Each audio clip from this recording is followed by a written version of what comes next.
atividade lúdica sempre me encantou. Minha infância passada, parte em uma fazenda dos meus avós, parte na minha própria casa. Na época, um apartamento foi rica em brincares. Apesar de morar em um espaço pequeno, a rua ainda era o local propício para as brincadeiras ao final da tarde. Quando terminava as tarefas escolares, lá estavam os amigos ansiosos à espera da realização das brincadeiras. Em casa não era diferente, pois na cozinha havia uma mesinha e 2 cadeirinhas onde minha mãe e eu nos sentávamos para brincar de comadre, com direito ao batizado do bebê e tudo. É verdade. Na fazenda dos meus avós, quanta liberdade, sentir o vento forte, a chuva miúda, os banhos na lagoa, a pesca no rio, as picadas de bagre nos alagados e, sobretudo, os fogoinzinhos feitos de tijolos, onde colocávamos a lenha sob uma pitangueira, onde fazíamos chá dos mais diferentes sabores. Alguns utensílios de cozinha eram feitos com a raiz da mandioca descascada e esculpida, e que nas mãos das crianças adquiriam vários formatos e simbolizavam inúmeros objetos. Ao crescer, o magistério foi a profissão escolhida, mas ao ingressar na carreira indagava-me com frequência por que a escola era desinteressante? Por que as crianças não podiam brincar? Trabalhei algum tempo no ensino primário, hoje ensino fundamental, mas uma vez escolhida a universidade, passei a ser monitora de um professor. Findada a monitoria, iniciei a minha caminhada na formação de professores e, junto com uma grande amiga, começamos a imaginar como motivar os profissionais que estávamos formando e, ao mesmo tempo, ajudá-los a realizar um trabalho na educação mais interessante e de melhor qualidade. Parece então que a paixão pelo lúdico renasceu, porém agora não bastavam só as experiências, era necessário pesquisar muito mais sobre o assunto para poder justificar. Também junto aos nossos colegas que trabalhávamos seriamente. E pensar sobre o brincar não era algo leve ou irresponsável, mas que era sério. Brincar é coisa séria. As investigações que tratavam do assunto mostravam diversas perspectivas de estudo, porém, todas elas voltadas para o trabalho com crianças. E aí você continua falando sobre os cursos de licenciatura, com início a habilitação em educação infantil no curso de pedagogia da Pontifícia Universidade Católica de São Paulo, que em 1994 os estudos sobre o brincar foram se ampliando, surgindo a ideia de fazer uma brinquedoteca. E aí você vai contando da Fundação Abrinq, você vai contando dos seus projetos. Hoje a gente inaugura um quadro novo aqui no canal, que chama Café com Aplausos.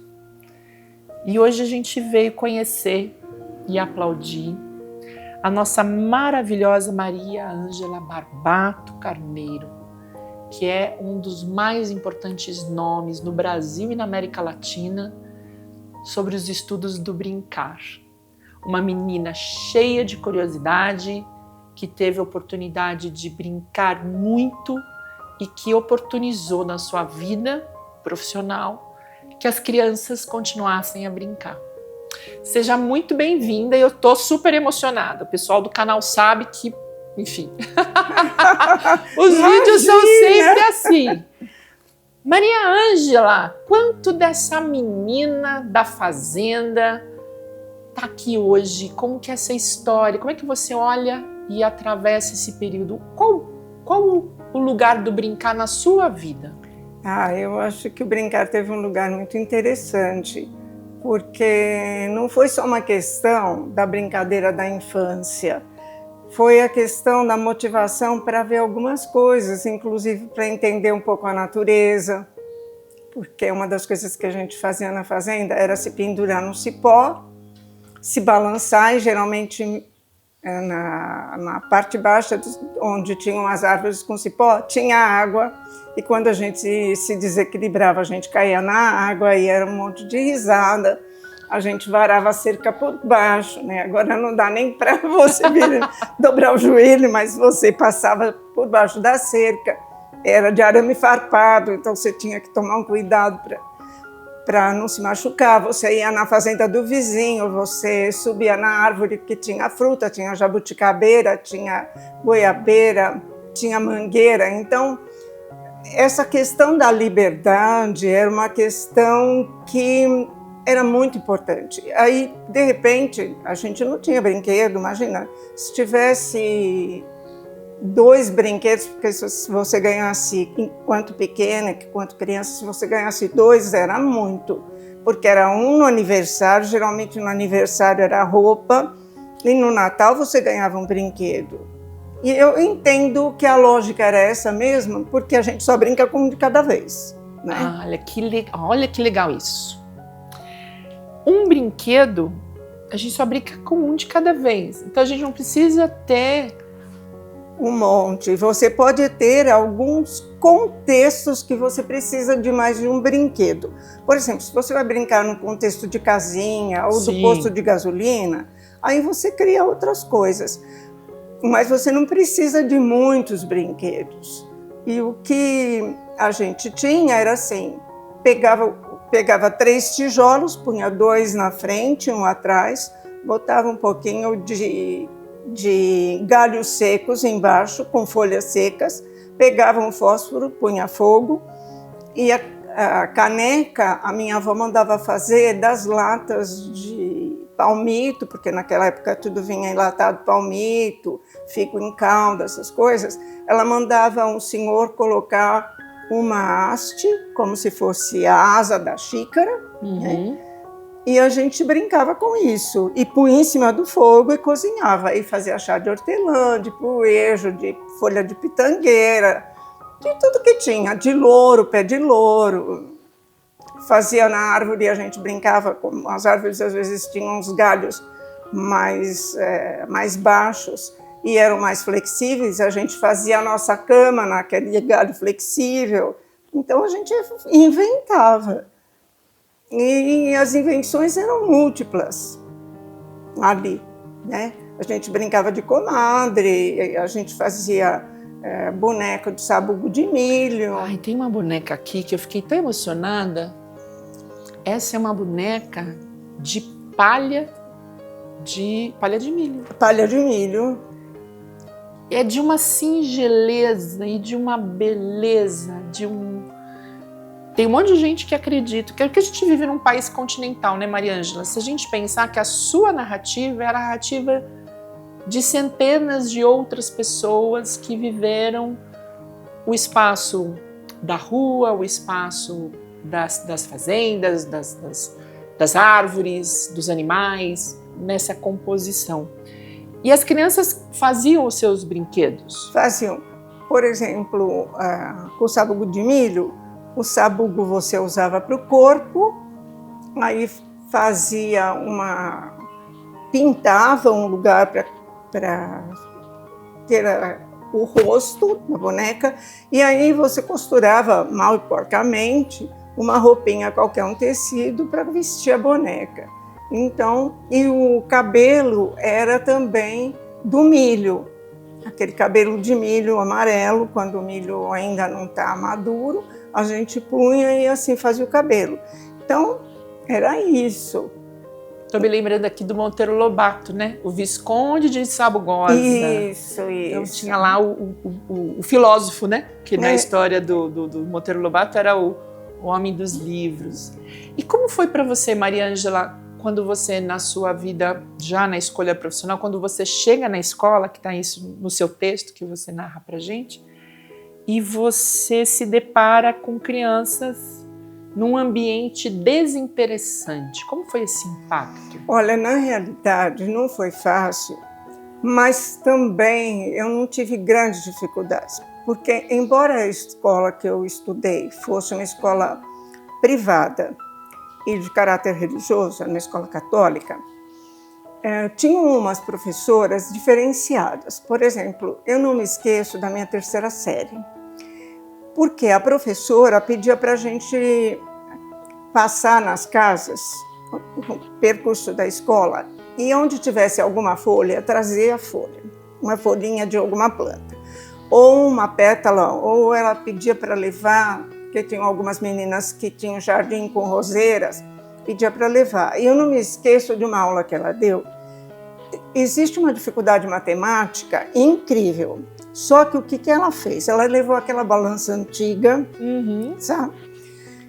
Aí ela levou 1 litro de leite, que na época era de vidro, ela levou 1 cubo de 1 decímetro cúbico, né, de capacidade, pegou a água, colocou na garrafa, pesou a garrafa e depois colocou aquela água dentro do recipiente que tinha 1 decímetro cúbico.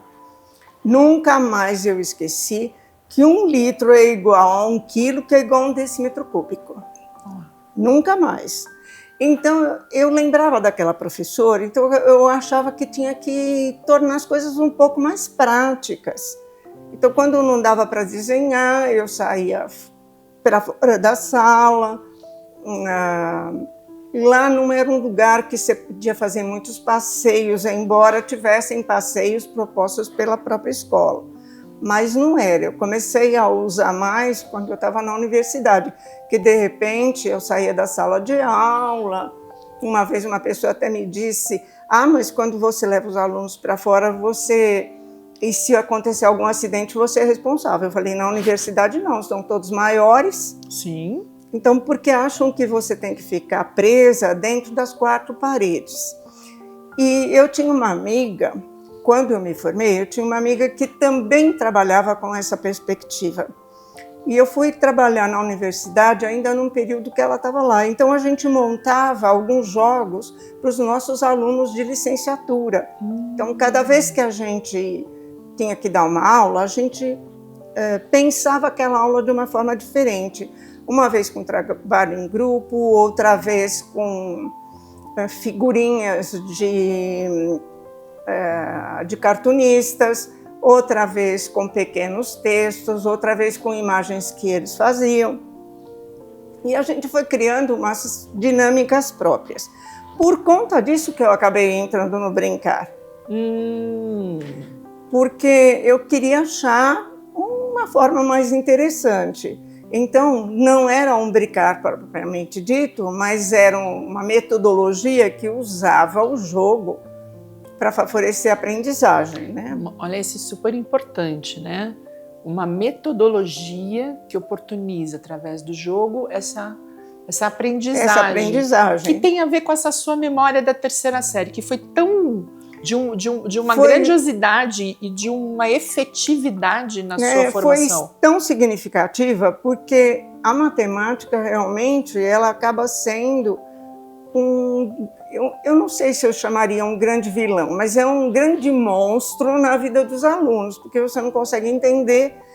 Existe uma lógica, mas os professores de matemática, eles não ensinam essa parte da experiência prática. E depois, muito mais tarde, eu fui aprender o que era o Teorema de Pitágoras e por que o Pitágoras fez aquele teorema. Porque, na realidade, quando eu fiz o meu ginásio, que era o Fundamental 2, o Pitágoras, para mim, era como queremos demonstrar.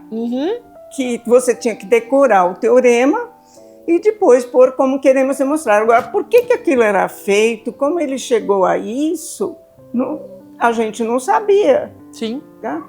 Então, isso foi trabalhando com capacitação, que na época tinha a Coordenadoria do Ensino e Normas Pedagógicas do Estado, que, por sinal, um órgão fantástico que foi terminado e que tinha produções maravilhosas. Tinha um desenho animado do Pato Donald que contava a história do Teorema de Pitágoras. Por que não ensinar dessa maneira e ensinar abstratamente? Sim. Tá? Então, essa foi uma das razões também que me afastou daquilo que eu mais queria fazer, que era medicina. Verdade, da sua formação inicial, que você queria medicina. Na realidade, eu fiz curso normal. Sim. Não fiz científico. E eu queria medicina, fazer medicina, mas como eu tinha feito normal, eu ia ficar muito tempo fazendo cursinho. E aí os meus pais me aconselharam a fazer pedagogia. Uhum. E eu fui fazer... Não é que eles me aconselharam, eu procurei um curso, porque na época não tinha tantas especificidades como existem hoje. Sim. Então eu fui procurar um curso que tinha biologia. E a pedagogia tinha 2 anos de biologia. Né? E no ano e até então, até a minha entrada, ela formava pedagogos e psicólogos. O ano que eu entrei, ela passou a formar só pedagogos. Mas a minha formação de psicologia é muito grande e de biologia também, porque eu tive que aprender o sistema nervoso. Quem dava aula era um professor que dava aula na faculdade de Sorocaba de sistema nervoso central. E não adiantava falar com ele, porque ele queria que você soubesse o sistema nervoso central para entender como funcionava a parte psicológica, neurológica, e como tinha a questão das etapas de desenvolvimento da criança. Uhum. Então, a gente achava que o curso era fraco, brigava, achava que tinha pouca coisa, mas a gente aprendeu muito naquele curso. E aí, em biologia, eu sempre acabei me destacando. E foi isso.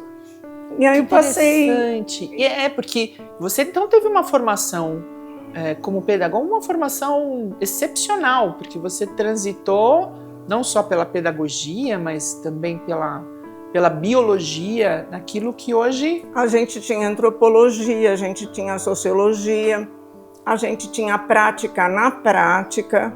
Quando você ia dar aula prática, a gente ia na escola de aplicação e o teu professor de prática de ensino, a coordenadora da escola de aplicação, o professor da disciplina que você ia dar aula, as suas colegas todas, principalmente a que te antecipava na aula e a que postergava a sua aula para dar continuidade, e aí se fazia a sua avaliação. Então, não é que você ia dar uma aula, pegava um livro, lia e fazia síntese ou mandava os alunos discutirem, não, você tinha que dar a aula. E estava na época também dos ginásios vocacionais. E eu tive o privilégio de ter um professor que trabalhava no ginásio vocacional e que me deu aula de prática de ensino. E ele nos fez visitar os ginásios vocacionais aqui, o do Brooklyn, o de Americana e o de Barretos. Uhum. Depois de ver aquilo tudo, eu acho que eu aprendi alguma coisa. E aí eu comecei a relacionar com as possibilidades do ensino com um procedimento mais adequado e eu comecei a trabalhar com adulto, né? E eu pensava assim, aluno do estudo noturno, ele já veio cansado do trabalho. Então, se eu tivesse no lugar dele, o que eu faria? Aí eu me punha no lugar do aluno e montava a aula. E assim foi. E foi assim que eu cheguei no meu doutorado. Então, o seu mestrado também já foi nessa área? Não? Não, mas eu tive uma outra experiência que também colaborou. Qual foi a outra experiência? Durante 9 anos eu fui professora do Senai. Ai, que bacana! E no Senai, as mulheres eram pouquíssimas. Se hoje as mulheres estão se sobressaindo e ainda não estão satisfeitas, naquela época nós éramos 3 mulheres num curso que só tinha homens e que só tinham adolescentes. Então a gente era uma minoria. E os adolescentes, eles gostavam da aula prática, porque um período era teórico, outro era prático. Então, para você poder chamar a atenção, precisava colocar alguma coisa que se relacionasse com a prática deles. Aí eu comecei a pesquisar história. Aí eu fui descobrindo, né, algumas coisas. O que a gente usa hoje? Maquiagem. De onde vem a maquiagem? Vem do Egito, talvez até antes. Como eles faziam a maquiagem? os hititas, o que eles nos trouxeram. Por exemplo, o uso da roda. Então, vocês usam a roda. E aí eu fui fazendo algumas relações. E no Senai também tinha uma coisa. Quando você tinha aula vaga, não era vaga. Uhum. Eles davam oportunidade dos alunos jogarem xadrez, dominó, fazerem teatro, verem cinema, terem esporte dentro da escola para não sair, porque geralmente eram regiões onde você tinha muita prostituição, esse tipo de coisa. Então, para evitar que os alunos saíssem e ficavam em período integral, nesses horários eles punham tudo, punham banda, tinha banda e fanfarra, tinha tênis de mesa. Então, eu via também que aquilo era uma forma de atrair o aluno. E fazendo a relação do passado com o presente, aí eu fui descobrindo algumas coisas e fui aplicando na minha prática. Então, você foi buscando a história daquele brinquedo, daquela prática, daqueles jogos, como uma forma também de enlaçar esses alunos às nessas vezes práticas. Nem tanto dos jogos, mas coisas que a gente usa ainda hoje. Por exemplo, o Papa passou por um processo de mumificação, né, de preparo de corpo. De onde vem isso? Quem começou a enterrar? Aí eu comecei a fazer relações. E eu usava muito jogos, às vezes na lousa, eu fazia um autorama, eu inventava, e a gente fazia campeonato na sala de aula, palavras cruzadas, caça-palavras. Então, os alunos acabavam se interessando. Quando foi para o curso noturno, eu comecei a pensar em outras coisas para além daquelas que os adolescentes gostavam, porque o teor da disciplina era outra.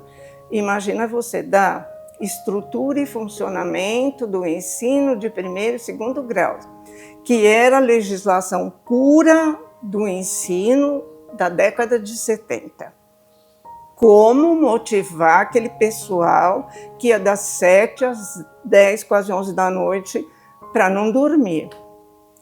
E aí eu brincava com eles, eu falava, eu vou tentar fazer vocês não se tornarem um FNM. Sabe o que era um FNM? Um caminhão. Fenemê.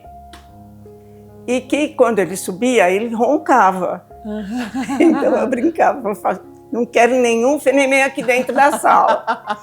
E aí a gente começava fazendo algumas discussões, algumas atividades de conhecimento de quem eram os participantes, quais eram as demandas, e por aí ia. E aí ia bolando jogos, e com essa minha amiga a gente fazia muita coisa. Depois, infelizmente, ela saiu da universidade, se dedicou só à prefeitura, e eu fiquei na universidade, mas sempre buscando. Só que eu não achava nada para adulto, eu tinha que criar. Sim. E quando eu fui estudar o jogo com mais profundidade, que foi entre 86 e 90, que eu fiz o doutorado, aí só tinha um jogo para criança. Eu descobri que o jogo, na realidade, ele sempre foi alguma coisa que participou da vida humana. Então, os jogos, nessa busca histórica, né? Quais foram, assim, de forma pontual, quais foram as histórias que te enlaçaram, assim?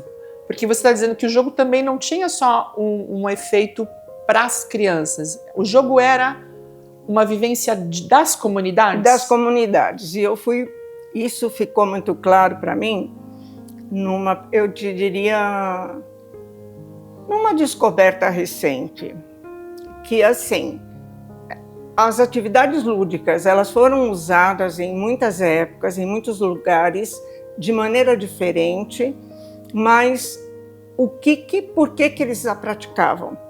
Praticavam por motivos religiosos, por motivos de inserir as crianças e os adolescentes na comunidade, praticavam para exercício físico também, né? E muitas vezes para divertimento. Então, o jogo, na realidade, ele fez parte da vida do adulto. E aí o adulto começou a inserir alguns jogos para integrar as crianças naquele contexto. Então, o jogo é coisa de gente grande. Inicialmente no sentido do adulto. De gente. Sim. Tá? E por que ele se voltou para a criança? Porque em 1560 teve o Concílio de Trento. E o Concílio de Trento, se você se lembrar que leu o Nome da Rosa, sim, ele mostrava que todos os padres, os religiosos que liam e que sentiam prazer na leitura eram mortos. Né? Isso indica que durante aquele período a Igreja vetou e condenou tudo que era prazeroso e alegre. Então, as brincadeiras e os jogos tornaram-se pecaminosos. Nossa, tem uma. Nossa, você falou do Nome da Rosa, veio um monte de coisa aqui. O Aristóteles tem um livro que nunca foi achado, mas ele é citado em outras obras do Aristóteles, que é sobre o riso, que é o livro que Umberto Eco coloca na história do Nome da Rosa. Exatamente. Que é sobre o riso. E nesse livro, é óbvio que a gente fala sobre aquilo que é citado em outras obras, porque a gente não tem o texto, né? Fala que a marca da inteligência humana está nessa capacidade de entender a quebra da lógica que faz a gente rir. Então o riso é a expressão da sofisticação do nosso pensamento. Então, uma determinação religiosa diz nada de risos. Nada disso. Então a aristocracia, que era muito ligada à Igreja católica, sobretudo naquela época, deixou de praticar o jogo no convívio social. E aí ele ficou destinado às crianças. Quem foi praticar o jogo? E aonde ele foi praticado? A aristocracia não deixou de praticá-lo. Porém, criou as academias. Tá? E geralmente eram jogos de salão, não eram tão jogos físicos, mas eram mais jogos de salão. E praticavam nas academias. E aí, por suposição minha, né, dos estudos, eu acho que essas academias que nós temos hoje, quer dizer, o nome academia, sim, ele surge daí. Sim. Que era o lugar que o adulto praticava os jogos. Interessantíssimo. E aí, dos jogos, né? Aí a gente volta lá para a história da rua. Né? Então, quão libertário é esse exercício da volta dessa presença das crianças e dos adultos em espaços não elitizados para o jogo, para o encontro e para a convivência. Ele é muito mais democrático, né? Porque todo mundo pode participar. É evidente que tem alguns jogos que têm regras, outros você as cria. Até quando você fala, vou brincar de casinha, ou brincadeira de casinha tem uma regra. Uhum. Você é a dona da casa, você é o marido, você é o motorista. A brincadeira de escolinha, você é a professora, você é o aluno, você é o diretor. Tem uma regra. Embora tem jogos que as regras são mais fixas, mais rígidas. Tem outros que as regras são mais flexíveis, né? Então, e tem outros que você faz por prazer. Por exemplo, de repente a criança resolve correr para sentir o ar, para sentir o vento. Então, a gente no final, você precisa ser muito sutil e ter estudado muito para entender a diferença entre um e outro. Sim. E aí, por conta disso tudo, eu tive que estudar as etapas de desenvolvimento da criança muito, não só as etapas de desenvolvimento, mas também as etapas do conhecimento, como ele ocorre, a questão do emocional, a questão do motor. Então, na realidade, eu sou uma estudiosa, não é do jogo especificamente, sim, tudo que se relaciona. Uma estudiosa, uma investigadora do jogo, do lúdico, do brincar.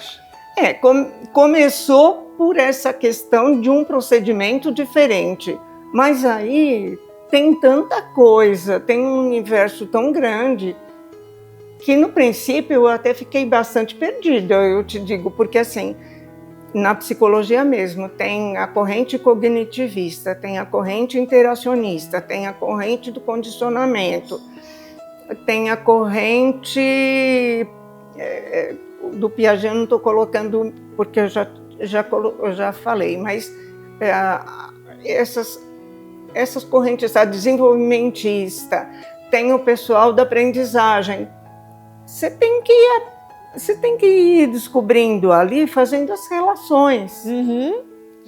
E ontem eu estava até escrevendo um texto que era um pouco disso, que a perspectiva que eu tento colocar ali não é uma perspectiva unilateral e não é uma perspectiva única.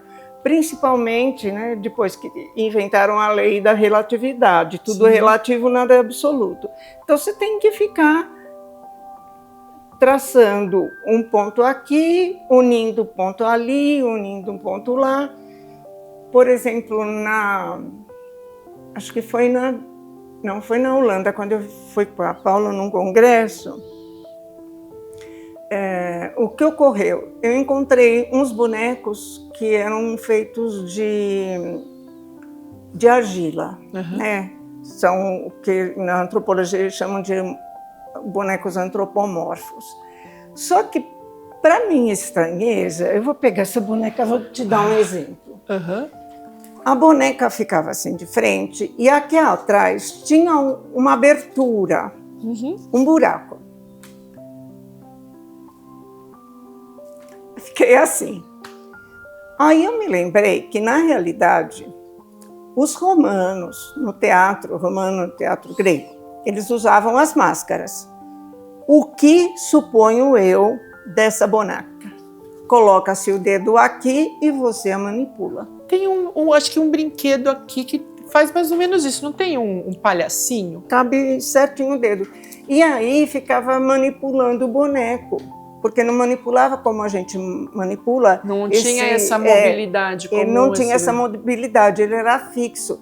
Então era o mesmo que eu colocar a minha mão aqui atrás e fazer esse movimento. Sim. Ele não tinha grandes movimentos. Aí eu supus que aquilo era usado no teatro.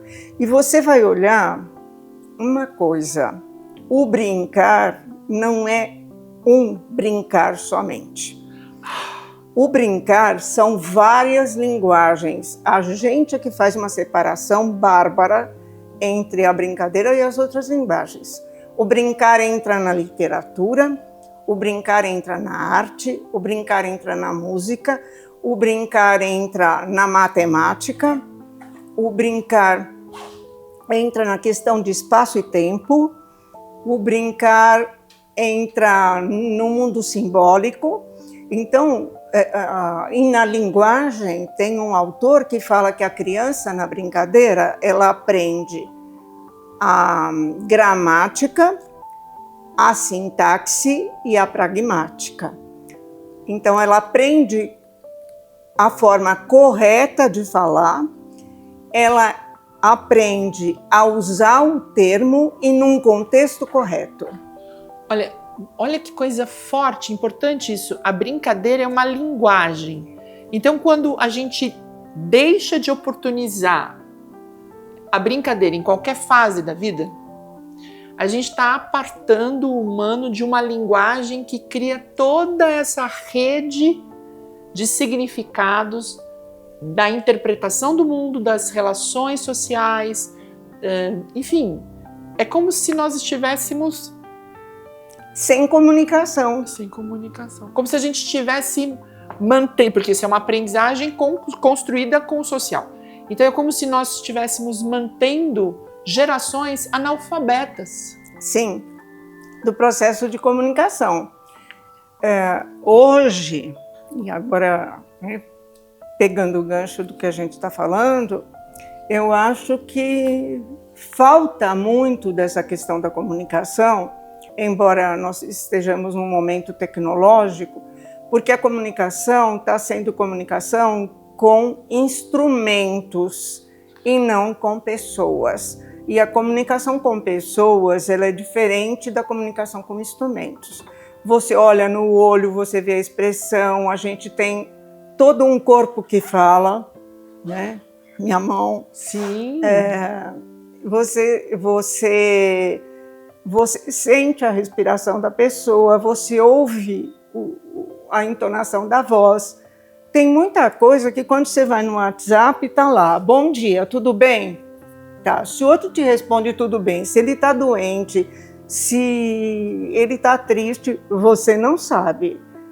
Embora a tecnologia do telefone seja anterior, do telefone comum, não estou falando do celular, ela seja anterior, mas quando você ligava, você sabia se a pessoa estava bem, se estava triste, se... O tom da voz. Pelo tom da voz. Então, são os sentidos que você tem que desenvolver que são mais perspicazes, mais finos. E com a tecnologia, a inteligência artificial ela não é capaz de pensar o emocional. E o emocional é uma coisa que está dentro do brincar, intrinsecamente, né? Então, tem um dos primeiros estudiosos sobre a questão lúdica no homem, que é um antropólogo chamado Huizinga, John Huizinga. Ele fala que o lúdico é anterior à cultura, porque o homem, para criar a cultura, ele precisou brincar. Eu estou aqui com esse brinquedo e você está falando, eu estou observando as minhas sensações, porque tem o tecido, tem o movimento, e a gente olha e a gente começa a pensar em quem pode ser essa pessoa, o que ela está dizendo para mim, né? Um riso.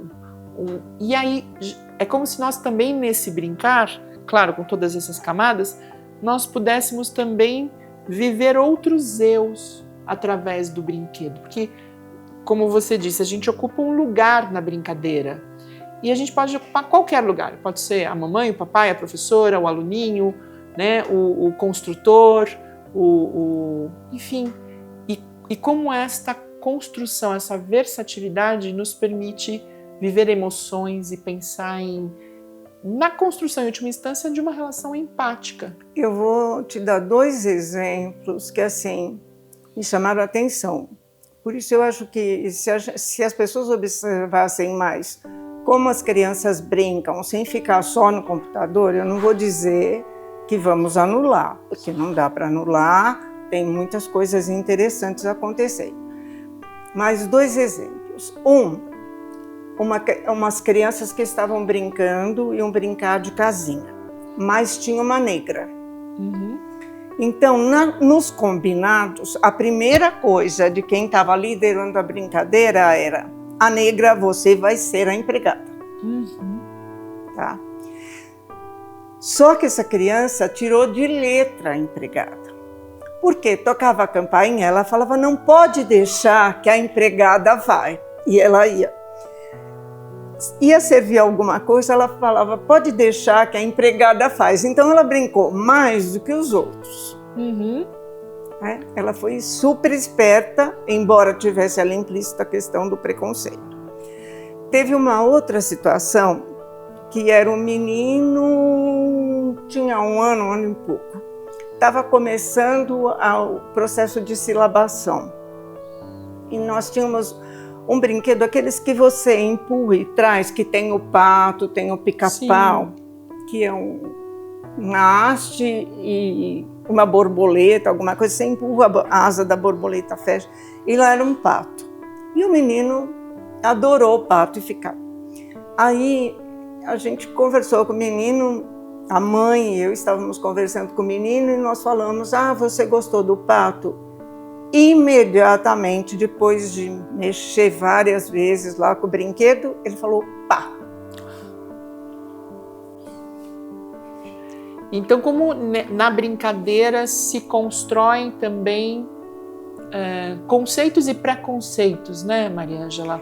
Ali eles ficam explícitos, porque às vezes quando você vai, por exemplo, um time de futebol na escola, ou um time de qualquer outra coisa que você vai brincar, você exclui aqueles que não são bons. Sim. A pior coisa da escola é o professor dizer: vão ser 2 times, vocês escolhem o seu time. Exatamente. Ai, aquele sofrimento que o coração até bate. Por Porque se eu ficar todo por mundo último. quer ser escolhido para participar. E não dá para fazer isso. Tem aquela sensação, né? De eu fico com um a menos, mas você fica com aquela outra pessoa. Nossa, é tão depreciativo. É, porque assim, ele é o mais fraco, né? Ele é café com leite. Ele é café com leite. Essa é uma expressão que se usava muito no brincar. Maria Ângela, a gente tem um monte de brinquedos aqui. Mas antes eu queria te fazer uma pergunta. Tem muitos pais que hoje têm crianças, mas eu também sei de muitos vovôs e vovós que também muitas vezes ficam sem estímulos, apáticos, às vezes também muito focados nas novas tecnologias, no celular. O brincar, você já contou que ele está para o humano, né? Assim como respirar está para o humano, brincar está para o humano. Queria que você contasse um pouco quais são as suas dicas, né, para quem está querendo inserir na sua prática, seja com os mais velhos ou com os mais jovens, brinquedos, estes brinquedos que são manuseáveis, brinquedos. Como que a gente escolhe um brinquedo? Olha, eu acho que você tem que observar um pouco a criança antes de escolher o brinquedo. Uhum. Por isso que realmente a formação do brincar não é o brincar, ele é muito mais complexa. Envolve você conhecer criança, você conhecer relações, o desenvolvimento, tudo isso. Então eu tive que me desenvolver em outras áreas. Mas eu primeiro observo. Porque isso é uma coisa interessante, porque às vezes a gente vai comprar um brinquedo numa loja de brinquedos e a gente fica atrelado, por exemplo, à idade. Esse é um brinquedo para tal idade. Olhar para a criança, observar as características dessa criança, o que ela gosta, como que ela interage. Existem indicações, logicamente, que a própria indústria do brinquedo ela faz para ver se dá certo, se o brinquedo não é perigoso. Enfim, as normas de segurança, né, o material, então. Mas, às vezes, tem criança que tem algumas coisas que ela não gosta. E eu vou te dizer, no princípio dos videogames, tinham alguns com formato de pistola. Uhum. E isso, no auge dos videogames, todo menino queria. E houve uma pesquisa da Folha de São Paulo e a gente perguntou para as crianças. Todos os meninos queriam videogame e um falou assim que ele não escolheria. E aí a gente perguntou por quê. Ele falou que o formato era uma arma. Muito interessante. E numa outra loja de brinquedo também, o pai queria fazer o filho comprar um brinquedo que ele, pai, queria. E não era apropriado para o menino. Aí depois pega o brinquedo, joga o brinquedo, escacha o brinquedo, o pai fala, gastei um dinheirão, você quebrou o brinquedo. Não era que quebrou pelo prazer de quebrar, ele queria ver como estava o brinquedo. O que tinha dentro.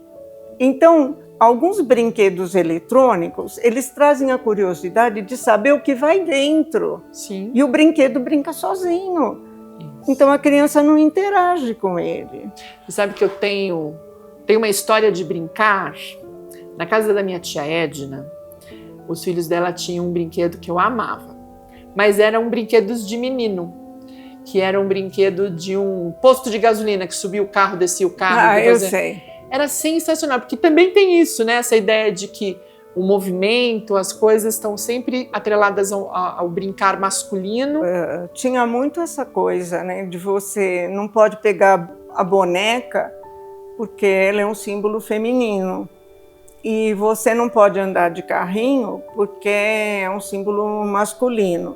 Era o carrinho, o patinete, o carrinho de rolimã, né? Mas eu andei em todos eles. Essas regras não valiam para você, né, Maria Ângela? Não foram para mim. Até porque o meu pai fez o patinete. Olha. O meu pai fez o carrinho de rolimã. Então, essa relação era muito, né? Embora a gente quisesse um patinete comprado, ele fez de madeira, sim, dentro da habilidade que ele tinha de construção. E a gente se contentou. E a grande frustração é que nós tínhamos um primo que trabalhava muito bem com madeira e ele fazia caixotes, porque naquela época as embalagens eram de madeira. E ele nos fez um carrinho que você entrava dentro, tinha direção, tinha tudo. E ele fez também a parte das rodas. Mas a minha avó nunca deixou colocar as rodas, porque ela tinha medo que a gente se machucasse. E a gente ficava numa expectativa, toda vez que a gente ia na casa da minha avó, e esse primo trabalhava ao lado, a gente perguntava, quando você vai colocar a roda no carrinho? Porque a gente queria entrar. Sim, nossa, que sensação. E eu via, por exemplo, na PUC a gente tinha um carrinho, e as crianças entravam e, na realidade, tinha o porta-malas e o lugar do motor, que eram duas partes que se abriam. Eles punham as tralhas dentro do porta-malas, sentavam no carrinho e fingiam. Então, a gente vai percebendo que as crianças têm algumas necessidades e algumas preferências. Então, tem alguma criança que às vezes não gosta de como mexer com a argila, não é toda criança que gosta. Então, em vez de você dar uma coisa com argila, você talvez comece com uma massa de macarrão, uma massa de pão, que é uma brincadeira também. Uma massa mais seca para ela depois ter condições. Às vezes, você olha aquele gato ali, pode te dar uma aparência meio assim, né, de repugnância. Esse gato Mas tem alguma criança que acha que isso é mais afetivo. Sim. Então, você precisa entrar em contato, saber também essas etapas de desenvolvimento, porque tem gente que dá qualquer coisa para qualquer criança. Então, chegou na loja, viu que é o último modelo, XYZ, e vai comprando porque é o último modelo. Então, não se trata de coleção de brinquedos, se trata de brincar, de interagir com aquilo ali. É diferente você ter um monte de brinquedo, nessa sociedade consumista que nós estamos vivendo, o fulano quer o brinquedo A, B, C, D, todo mundo compra o A, B, C, D. Só que ele não brinca com nenhum, às vezes ele brinca com um pauzinho. E tem uma coisa importante aqui, nessa sua coleção maravilhosa, que tem a ver com as texturas. Praticamente a gente tem madeira, tecido, palha, e isso tem uma relação de uma afetividade muito diferente do plástico puro e simples. Exatamente, porque, por exemplo, essa cobra que você pegou, essa aqui, é feita de buriti ou de miriti, que é um material que aparece muito na procissão do Círio de Nazaré. Olha, da região norte do Brasil. Eu fiquei encantada, se pudesse voltaria outra vez, porque aparecem uns ambulantes, eles têm o que a gente chama de um varal, como se fosse um varal, é uma taquara com várias linhas penduradas, e nas linhas eles penduram esses brinquedos, esse e outros. Mas o colorido é algo impressionante, e o movimento também, só que eles não têm durabilidade, tá? Porque o material é muito fino, é muito sensível. Mas eu vi também aí, né, vai do observador pesquisador, uma menininha do meu lado, e ela queria, sabe aquelas galinhas que você puxa e ela baixa para ciscar? Ela queria uma daquelas. E o pai falou, não vou comprar porque em casa você tem muito brinquedo. Porque ela tinha brinquedos industrializados. E aquele brinquedo popular não fazia sentido. Que coisa, aquele era um brinquedo como se fosse um descarte. Um descarte, um brinquedo menor. De menor importância. E isso, às vezes, dá para fazer com rolha, que agora as rolhas são de outros materiais. Mas a cortiça se prestava muito para fazer isso. Que maravilhoso, Mariângela. Eu estou aqui encantada. Depois a gente vai mostrar os brinquedos com um pouco mais de devagar. E aí, conforme eu tive a oportunidade, às vezes, de sair de São Paulo e ir para outros lugares, se eu via alguma coisa que me interessava para os meus estudos, eu fui comprando. De uma forma pontual, quais os lugares que você hoje reconhece, quais sociedades valorizam este brincar? Ou essa situação que a gente vive é uma condição globalizada? Olha, é uma situação globalizada, sim. Porém, eu fiquei muito impressionada em 2 lugares. Um foi Moscou e o outro foi na Finlândia, em Helsinki. Em Helsinki, nós estávamos num grupo de educadores e um diretor de escola, e que trabalhava muito com a fase de alfabetização, perguntou para a professora de educação infantil: professora, quantos livros as crianças leem por ano? Porque tem a pseudo-leitura, tem a leitura. Ela falou, virou para ele, meio que assim, com uma cara de quem comeu e não gostou, né? Ela falou assim: aqui as crianças brincam. Aqui as crianças brincam. E você vê que o que tem, pelo menos na Europa, são os espaços livres com alguns tipos de brinquedo. Não são brinquedos nababescos, são brinquedos simples, que a criança pode subir e descer, que ela pode se balançar, que ela pode correr no espaço, que ela pode abraçar uma árvore, que ela pode construir com areia. E isso para vários níveis, não é só para a educação infantil.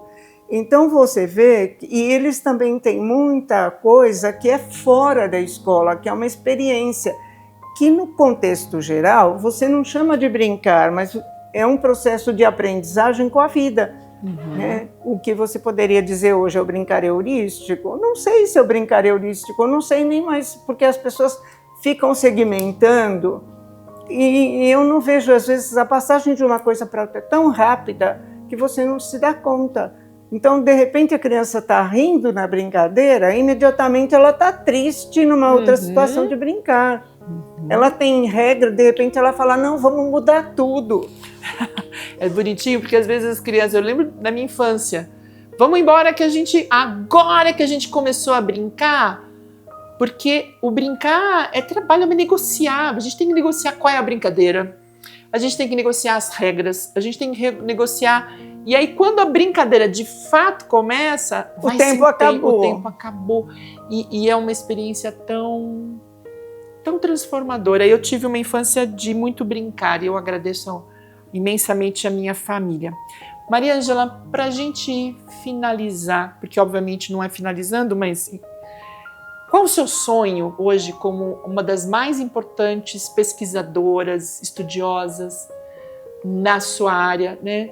O que você deseja dentro desse campo de reflexão? Bom, primeiro eu acho que você dizer que eu sou a mais importante, eu não sou não. Eu sou fruto de pessoas que confiaram no meu trabalho. E eu quero fazer aqui uma menção honrosa à professora Tizuko Mochida, que eu acho que foi a pessoa que mais me ajudou e confiou no meu trabalho.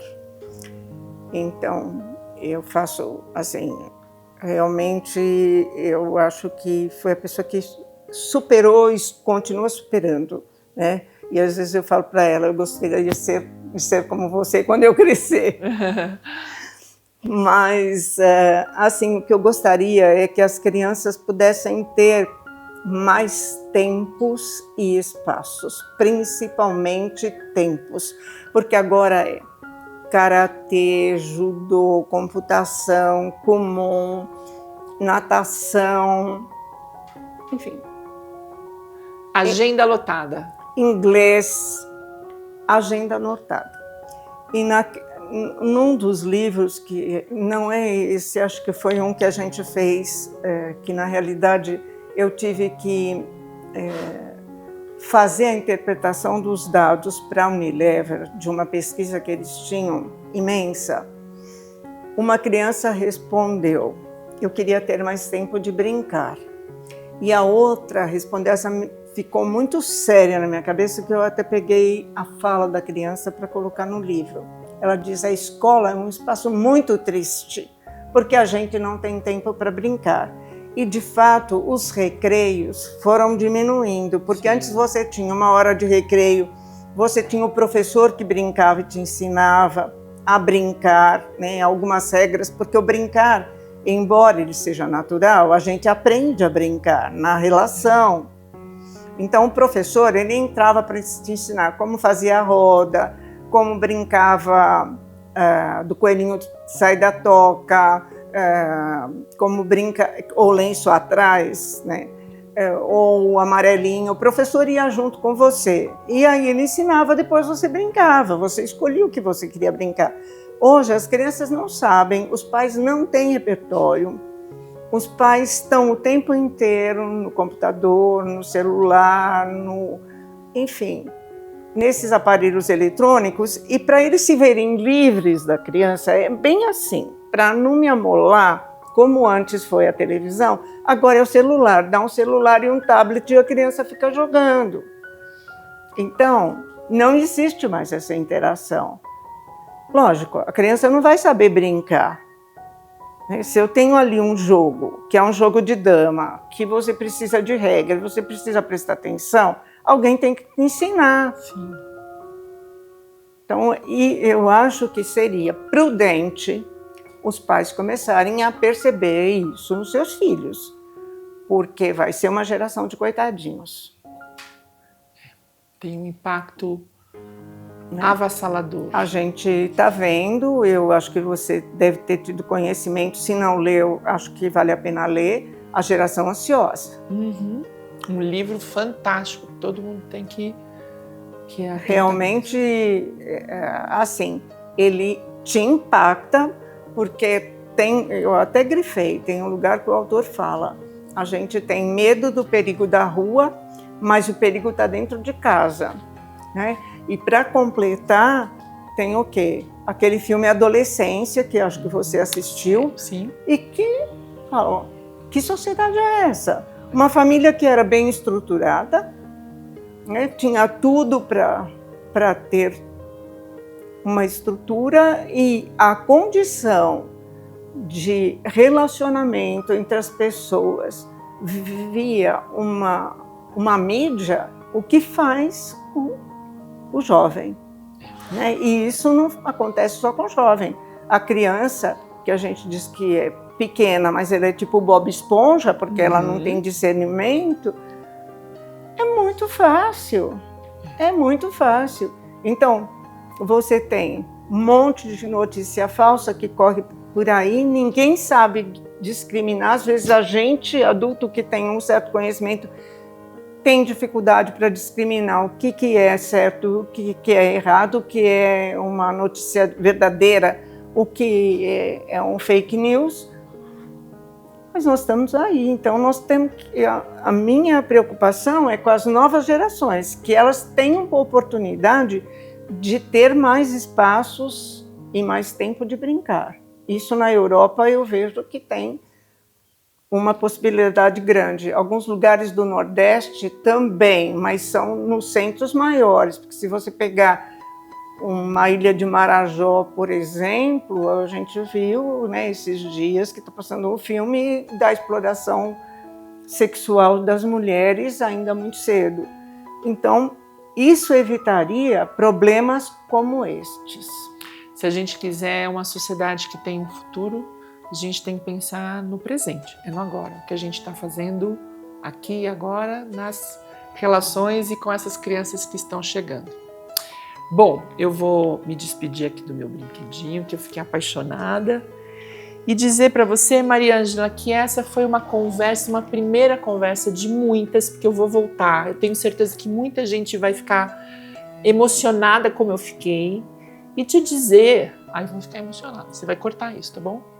E te dizer que a gente veio aqui para te aplaudir. Então, não, eu vim, você está aqui para eu receber uma outra pesquisadora, mais jovem, mas muito competente, que faz um trabalho muito interessante, que ajuda a gente a refletir, que nem todo mundo tem essa oportunidade. Muito obrigada. Eu fico muito feliz. Essa vai ser a primeira de outras conversas. Eu faço questão de voltar aqui. A gente vai mostrar um pouco do seu acervo nos vídeos que vão aparecer na sequência. E Mariângela, parabéns. Para nós. Para nós. Obrigada. Dá um abraço. Parabéns pela sua trajetória, pela sua coragem e por manter aquela menina da fazenda pulsante no seu coração. Obrigada. Tenho tanta vontade de voltar. É que a gente não volta no tempo. Mas ela tá aqui, né? Ela tá aqui. Quando você olha esses brinquedos, quando você pensa nessas crianças, você tá colocando a sua criança ali. Os lugares que eu fui passando, alguma coisa que me interessava, eu fui comprando. Uhum. Ou por conta das regras, ou por conta da aparência. Esse, por exemplo, ele me encantou porque ele tem o nariz escorrendo. E é bem o tipo da criança que deixa o nariz escorrer e depois lambe. Ele tá com a linguinha pra lamber. Ai, gente. Então, eu acho que tem... Aquela criança, ele é bem lindo. Isso aqui é uma cabaça. É uma cabaça. Os indígenas usam a cabaça para fazer peão. Faz esse movimento. E eles têm também, eu queria ter e não consegui, uma sementinha redonda que eles põem um graveto no meio e eles usam como peão. Uhum. Então, peão você tem de muitas formas. E o pequenininho eles chamam de piorra. Uhum. Agora, o mais tradicional, e que hoje nem você vê mais, é aquele que tem uma fieira. É um barbante e que precisava de uma certa habilidade para fazê-lo girar. Esse é a matriosca, a versão da matriosca. Eu sou apaixonada pelas matrioscas. E é interessante que na Rússia eles têm isso com a fisionomia dos políticos. Olha, que interessante. Não só da mulher. Um botão. Né?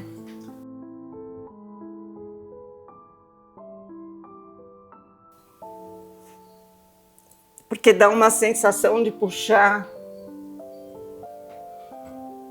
Ele tem como uma vibração. A gente gira assim, Maria? Mas se puxa ali no dedo, quando você puxa, ele vai te dando a sensação de que é um elástico, como se fosse um elástico. E não é elástico, é barbante. Isso aqui tem tudo quanto era parque infantil. Essa aqui tem a elástico mesmo. Nossa, meu pai levou isso aqui uma vez em casa, só que era de gota. E a gente ficava fazendo, né, encaixando, tem que levar tudo pra lá. Nossa, isso aqui a gente tinha muito. Esse aqui eu amei. Esse é meu papelzinho.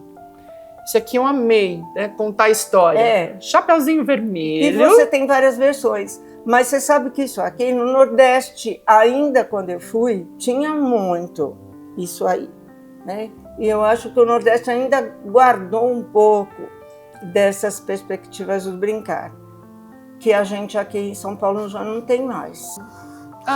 Mariângela, esse aí é o Senet, que é considerado o jogo mais antigo do mundo. Senet, não, o jogo real de Ur. O jogo real do Egito. Ele é um tabuleiro aqui? É um tabuleiro e essas são as peças e ele tem uma regra própria, que é um jogo de percurso. Porque, em geral, esses jogos eram feitos como ritos de passagem da vida para a morte. Então, geralmente, você vê as figuras, um faraó ou um governante, e do outro lado não tem nada, que ele joga com a morte. Olha, que interessante. Então, é uma forma de passagem. Então, tem um filme famoso, né, que a pessoa joga com a morte, que é Tem um filme que ele tá no jogo de tabuleiro e ele joga com a morte. Acho que e uma coisa também que parece ter sido usada muito como experiência de guerra, pode tirar, porque eu tenho um outro que está desmontado e às vezes eu uso o outro, mas hoje eu peguei que estava na frente. Essas são as pedras. Sim. E aí você joga conforme as pedras. Aqui, um tipo de pedra. Aí tem um formato diferente. Dependendo do lado que cai, ela tem um valor. Você anda mais ou anda menos. Eu acho que assim, eu aprendi a brincar com a minha mãe, ela que me ensinou. Se não fosse ela, também não teria tido a interação com outras linguagens, porque a minha mãe gostava de pintar, de fazer essas coisas, aí eu fui integrando brincar com outras linguagens. Talvez eu tenha uma coisa para falar para você especificamente. É o seguinte, desde que nós entramos nesse maldito neoliberalismo, a competição e a desigualdade não é que não existiu, sempre existiu. Você vai nas ruínas romanas, você vê que os romanos ricos tinham piscina, tinham uma sala com mosaico para as crianças, entreter as crianças. Então sempre existiu. Mas eu acho que agora, num clima mundial, isso aí está pegando muito em relações de poder. Muito densas e muito maléficas para a população. Eu vejo, às vezes, que nós estamos em cima de um pavio para explodir o mundo como se fosse uma Revolução Francesa, que foi pouco que eles sofreram. Quando você olha na frente do Palácio de Versalhes, você fala, Deus, o que eles fizeram com a Maria Antonieta foi pouco, porque aquilo é uma soberba, uma ganância, assim, é mostrar que você tem dinheiro, não sei para quantas gerações, que não vai resultar em nada, porque ninguém vai aproveitar, não vai dar tempo. É o que eu vejo hoje com esses grandes milionários e tal, com esses grandes mega roubos. Que fez isso? O neoliberalismo. Sim. E a gente tem ali... Que você tem a boneca, essa aqui dá para brincar? Dá. Mas eu não quero só essa, eu quero essa, eu quero uma coleção de Barbies, entendeu? Não quero uma que eu goste mais e eu brinque mais. Preciso de uma coleção para mostrar para o outro que eu tenho. Uma coleção. E isso está enfronhado cada vez em todas as gerações, né, das crianças, nos adolescentes, nos adultos, nos seus brinquedos também cheios de e é isso que tem gerado, eu acho que preconceitos e bullying por conta disso. Eu tenho, você não tem. Eu sou, você não é. Eu sou o que mais? Sou de carne e osso igual você. Sim. E que a gente possa retomar essa humanização, né? A gente lembrar que a gente antes da gente explodir, porque nós vamos explodir. Eu também. Para mim, eu sou muito, nesse caso, eu acho que até sou pessimista demais. Porque eu acho que a gente está em cima de um barril de pólvora que está prestes a explodir.